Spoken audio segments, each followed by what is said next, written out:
Tema especial para las lecciones 321 a 330.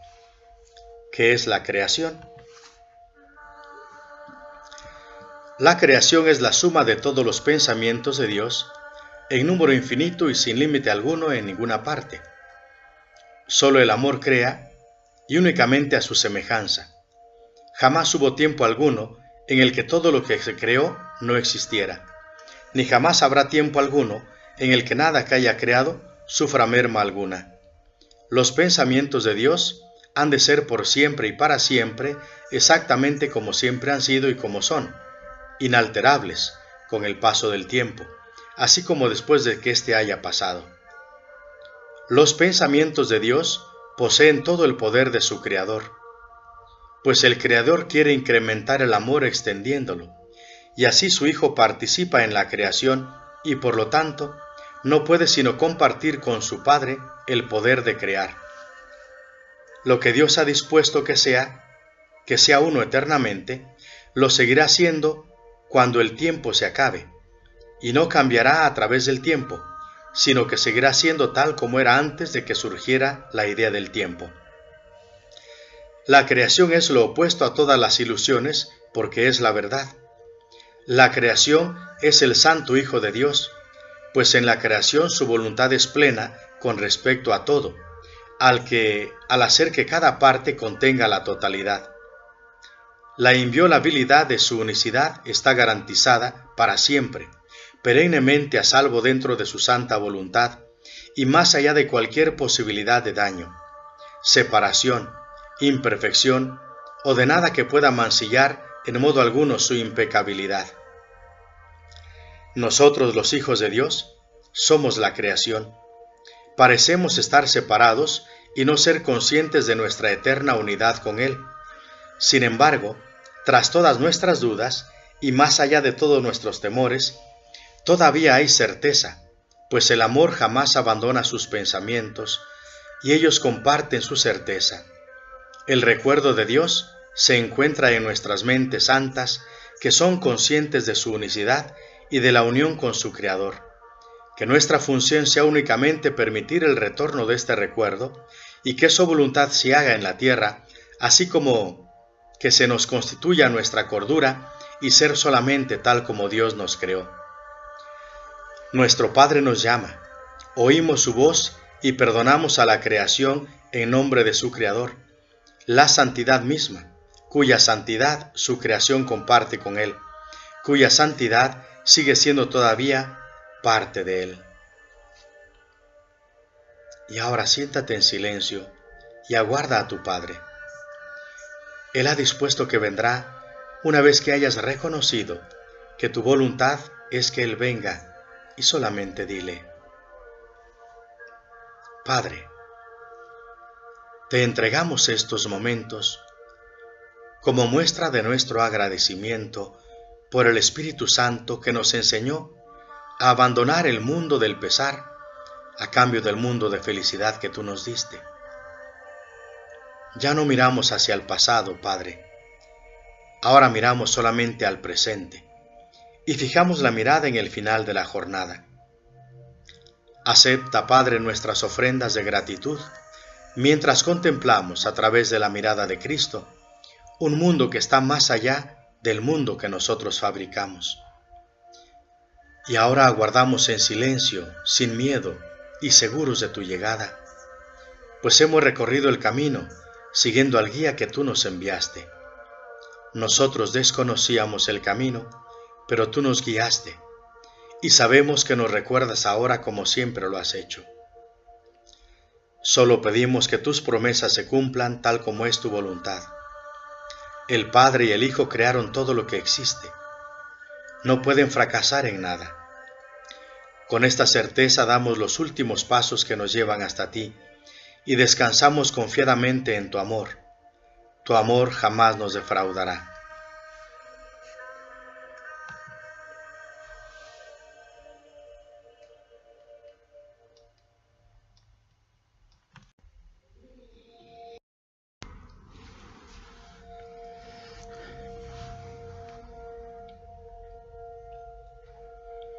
Lección 323 del libro de ejercicios de un curso de milagros. Toma una respiración profunda, inhalando y exhalando. Gustosamente sacrifico el miedo. He aquí el único sacrificio que le pides a tu Hijo bien amado, que abandone todo sufrimiento, toda sensación de pérdida y de tristeza, toda sensación de ansiedad y toda duda, y que deje que tu amor entre a raudales en su conciencia, sanándola del dolor y otorgándole tu propia dicha eterna. Tal es el sacrificio que me pides y que yo me impongo gustosamente. El único costo que supone reinstaurar en mi mente tu recuerdo para la salvación del mundo. Y al saldar la deuda que tenemos con la verdad, una deuda que consiste sencillamente en abandonar los autoengaños y las imágenes que venerábamos falsamente, la verdad regresa íntegra y llena de júbilo a nosotros.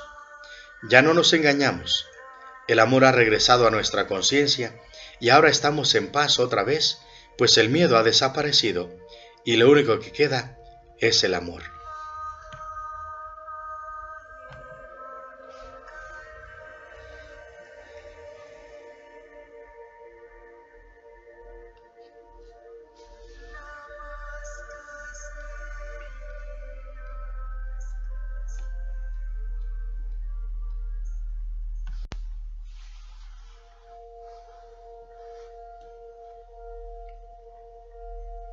Texto de un curso de milagros para la lección 323. El deshacimiento del miedo. El recuerdo del presente. El milagro no hace nada. Lo único que hace el milagro es deshacer, y de este modo cancela la interferencia a lo que se ha hecho.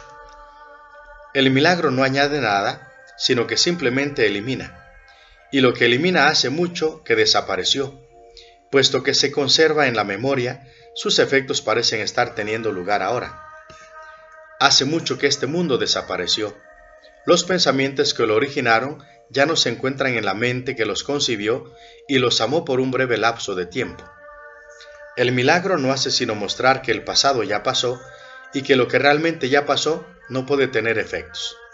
Recordar la causa de algo tan solo puede dar lugar a ilusiones de su presencia, pero no puede producir efectos. Todos los efectos de la culpabilidad han desaparecido, pues la culpabilidad ya no existe. Con su partida desaparecieron sus consecuencias, pues se quedaron sin causa. ¿Por qué querrías conservarla en tu memoria, a no ser que deseara sus efectos? Recordar es un proceso tan selectivo como percibir al ser su tiempo pasado. Recordar es percibir el pasado como si estuviera ocurriendo ahora y aún se pudiera ver. La memoria, al igual que la percepción, es una facultad que tú inventaste para que ocupara el lugar de lo que Dios te dio en tu creación. Y al igual que todas las cosas que reinventaste, que tú inventaste, se puede emplear para otros fines como un medio para obtener algo distinto. Se puede utilizar para sanar y no para herir. Y ese es tu deseo. Nada que se utilice con el propósito de sanar conlleva esfuerzo alguno. Sanar es el reconocimiento de que no tienes necesidad que requieran que hagas algo al respecto. Sanar no es una memoria selectiva ni se utiliza para obstruir la verdad. Todas las cosas de las que el Espíritu Santo puede valerse para sanar le han sido entregadas, sin el contenido ni los propósitos para los que fueron concebidas. Todas las cosas de las que el Espíritu Santo se puede valer para sanar son sencillamente facultades que aún no tienen una aplicación concreta y que solo esperan a que se haga uso de ellas. Todas las cosas de las que el Espíritu Santo puede valerse para sanar no han sido consagradas a nada en particular ni tienen ningún objetivo. El Espíritu Santo puede ciertamente hacer uso de la memoria, pues Dios mismo se encuentra en ella. Mas no es esta memoria de sucesos pasados, sino únicamente de un estado presente. Has estado acostumbrado por tanto tiempo a creer que la memoria contiene solo el pasado, que te resulta difícil darte cuenta de que es una facultad que puede recordar el ahora.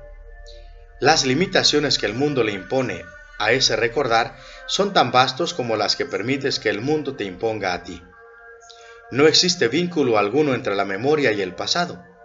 Si quieres que haya un vínculo, lo habrá, mas es solo un deseo lo que estableció dicho vínculo, y solo tú quien lo limita a una parte del tiempo donde la culpabilidad aún parece persistir. El uso que el Espíritu Santo hace de la memoria no tiene nada que ver con el tiempo. El Espíritu Santo no utiliza la memoria como un medio para conservar el pasado, sino como una manera de renunciar al pasado. La memoria retiene los mensajes que recibe y hace lo que se le encomienda hacer. La memoria no escribe el mensaje ni establece su propósito. Al igual que el cuerpo, la memoria no tiene un propósito intrínseco, y así parece servir para abrigar un viejo odio y presentarte escenas de injusticia y de resentimientos que han estado guardándose. Ese es el mensaje que le pediste, y eso es lo que te ofrece. La historia de todo el pasado del cuerpo se encuentra oculta allí, confinada en sus bóvedas. Todas las extrañas asociaciones que se han hecho para mantener vivo el pasado y el presente muerto están depositadas allí, esperando tu orden de que se traigan y vuelvan a revivirse. Y de este modo, sus efectos parecen haber aumentado con el tiempo, el cual se llevó consigo su causa. El tiempo, no obstante, no es más que otra fase de lo que no hace nada. El tiempo colabora estrechamente con todos los demás atributos con los que intentas mantener oculta la verdad acerca de ti mismo. El tiempo ni quita ni restituye. Sin embargo, lo utilizas de una manera extraña, como si el pasado hubiese causado el presente, y este no fuera más que una consecuencia en la que no se puede hacer cambio alguno, toda vez que su causa ha desaparecido. Un cambio, no obstante, tiene que tener una causa duradera, pues de otro modo no perduraría. Es imposible poder cambiar nada en el presente si su causa se encuentra en el pasado.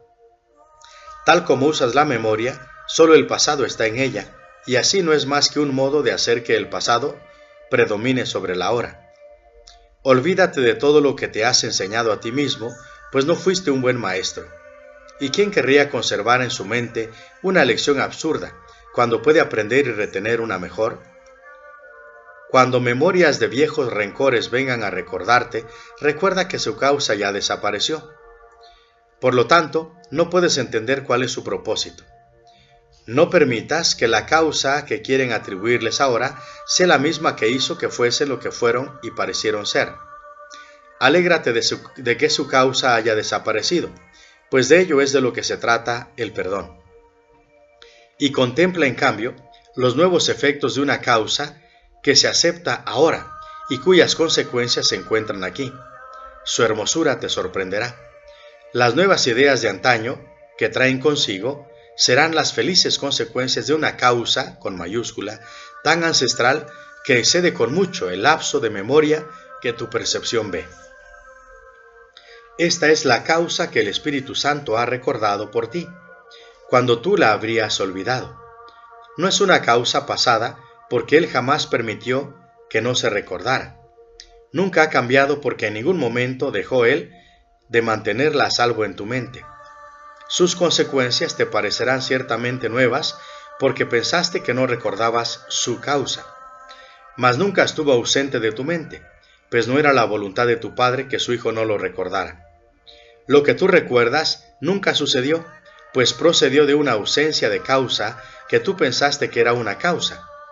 Cuando te des cuenta de que has estado recordando consecuencias que carecen de causa y de que por lo tanto jamás pudieron haber tenido efectos, no podrás por menos que reírte.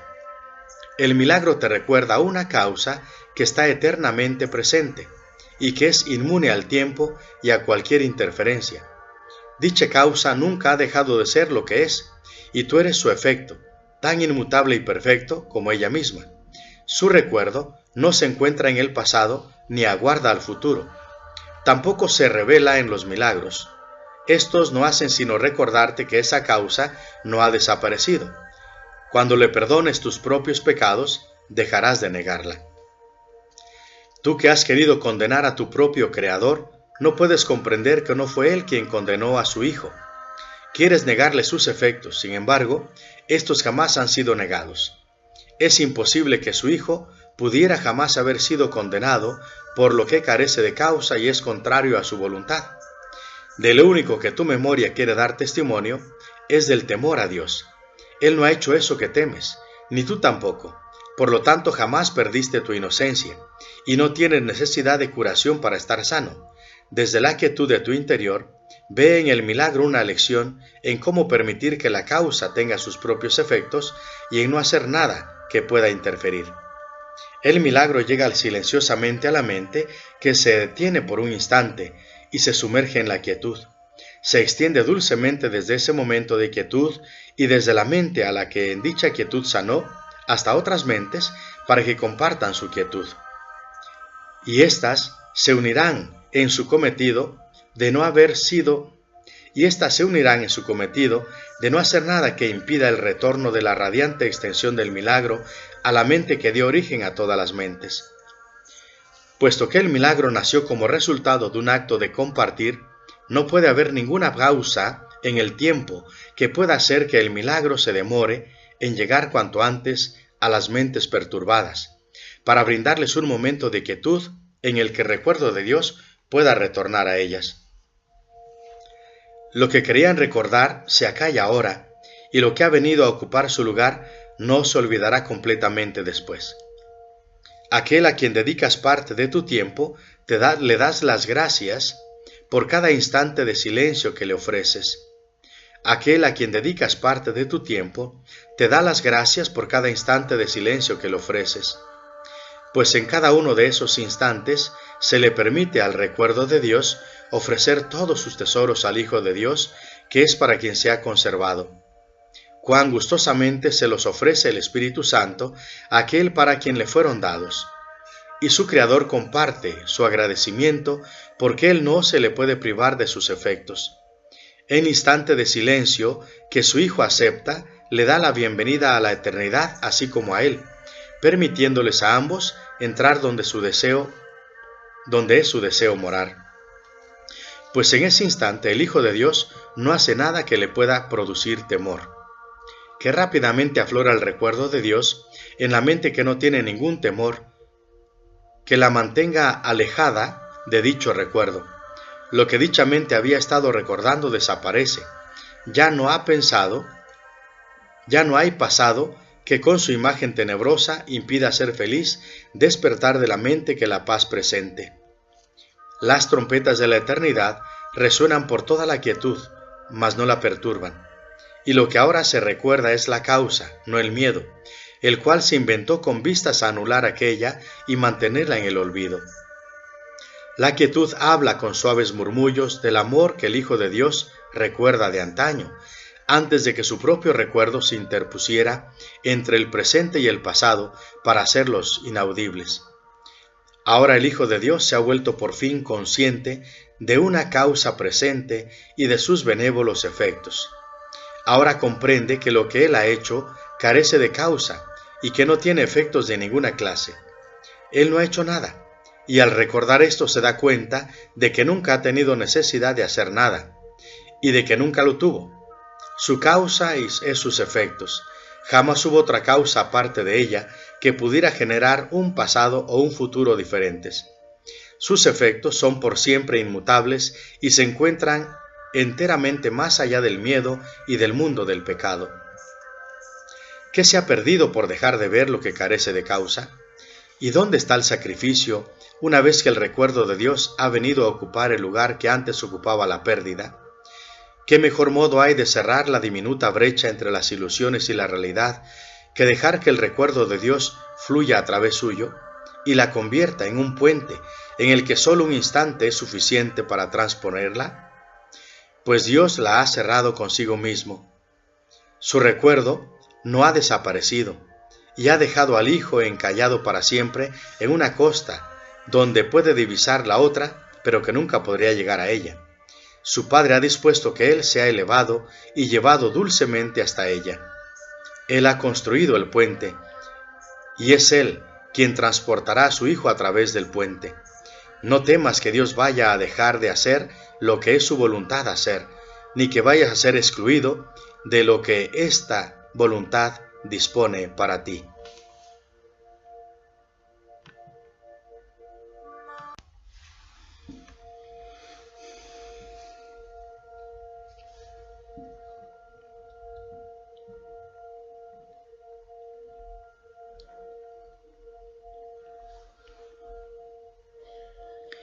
Manual para el maestro de un curso de milagros.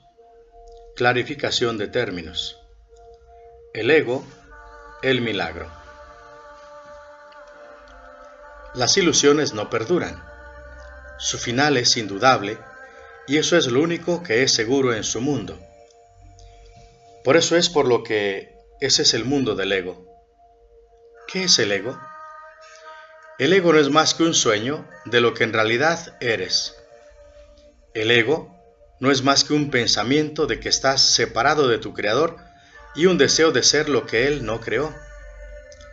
El ego es un producto de la locura, no de la realidad. El ego es tan solo un nombre para lo innombrable. El ego es un símbolo de lo imposible. El ego es una elección de opciones que no existen. Al ego le damos el nombre solo para que nos ayude a entender que no es más que un pensamiento ancestral, según el cual aquello que se ha inventado es inmortal. Mas, ¿qué podría proceder de ello, excepto un sueño, que al igual que todos los demás sueños, tan solo puede terminar en la muerte? ¿Qué es el ego?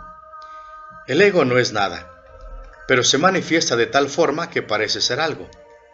En un mundo de formas, no se puede negar el ego, pues solo él parece real. Mas ¿podría el Hijo de Dios, tal como su Padre lo creó, morar en una forma o en un mundo de formas? Si alguien te pide que definas al ego y expliques cómo se originó, es porque cree que el ego es real e intenta, por definición, asegurarse de que su naturaleza ilusiva pueda ocultar tras las palabras que parecen otorgarle realidad. Ninguna definición que se haya hecho de una mentira puede hacer que ésta se convierta en verdad, ni tampoco puede haber una verdad que las mentiras puedan realmente ocultar. La irrealidad del ego no se niega con palabras, ni su significado se vuelve claro por el hecho de que su naturaleza parezca tener una forma. ¿Quién puede definir lo indefinible? Sin embargo, incluso para esto hay una respuesta. No podemos formular realmente una definición de lo que es el ego, pero sí podemos decir lo que no es. Y esto lo podemos ver con perfecta claridad. Basándonos en eso podemos deducir lo que es. Observa su opuesto y verás la única respuesta que tiene sentido. A lo opuesto al ego, desde cualquier punto de vista, origen, efectos y consecuencias, le llamamos milagro. En el milagro encontramos todo lo que no tiene que ver con el ego en este mundo. El milagro es lo opuesto al ego, y solo en él podemos observar lo que era el ego, pues en él vemos lo que éste aparentemente hacía, y la causa y sus efectos no pueden sino seguir siendo una misma cosa. Donde antes había oscuridad, ahora vemos luz. ¿Qué es el ego? Lo que antes era la oscuridad. ¿Dónde está el ego? Donde antes estaba la oscuridad. ¿Qué es ahora y dónde podemos encontrarlo? No es nada y no se le puede encontrar en ninguna parte. Ahora la luz ha llegado y su opuesto se ha ido sin dejar ni rastro. Donde antes había maldad, ahora hay santidad. ¿Qué es el ego? Lo que antes era maldad. ¿Dónde está el ego? En una pesadilla que solo parecía ser real mientras la estaba soñando. Donde antes había crucifixión, ahora está el Hijo de Dios. ¿Qué es el ego? ¿Quién tiene necesidad de preguntar? ¿Dónde está el ego? ¿Quién necesita ir en busca de ilusiones ahora que los sueños han desaparecido? ¿Qué es un milagro, mejor? Un milagro es un sueño también, pero si observas todos los aspectos de este sueño, jamás volverás a dudar. Observa el bondadoso mundo que se extiende ante ti mientras caminas envuelto en la mansedumbre. Observa a los ayudantes que encuentras a lo largo del camino que recorres, felices ante la certeza del cielo y la garantía de la paz. Y observa también por un instante lo que por fin dejaste atrás y finalmente pasaste de largo. Esto es lo que era el ego. El ego era el odio cruel. El ego era la necesidad de venganza y los gritos de dolor. El ego era el miedo a la muerte y el deseo de matar. El ego era la ilusión de no tener hermanos. El ego era el yo que parecía estar solo en el universo. El milagro corrige este terrible error con respecto a ti mismo con la misma dulzura con la que una madre amorosa adormece con su canto a su criatura. ¿No preferirías escuchar un canto así? ¿No contestaría ese canto todo lo que pensabas preguntar, haciendo incluso que la pregunta dejara de tener sentido? Tus preguntas no tienen respuesta, ya que han sido planteadas para acallar la voz de Dios, la cual nos hace a todos una sola pregunta. ¿Estás listo ya para ayudarme a salvar al mundo? Pregunta esto en vez de preguntar qué es el ego, y verás un súbito resplandor en volver al mundo que el ego fabricó. Ahora no se le niega a nadie ningún milagro. El mundo se ha salvado de todo lo que tú pensabas que era, y lo que es ha sido siempre absolutamente puro y jamás ha sido condenado. El milagro perdona, el ego condena. No se necesita ninguna otra definición para ninguno de ellos excepto esta. ¿Mas qué definición podría ser más cierta o estar más en tono con lo que es la salvación?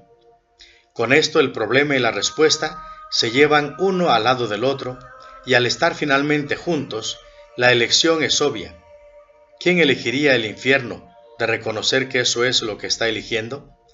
¿Y quién no seguiría adelante un poco más cuando se ha sido dado comprender que el camino es corto y que el cielo es su meta?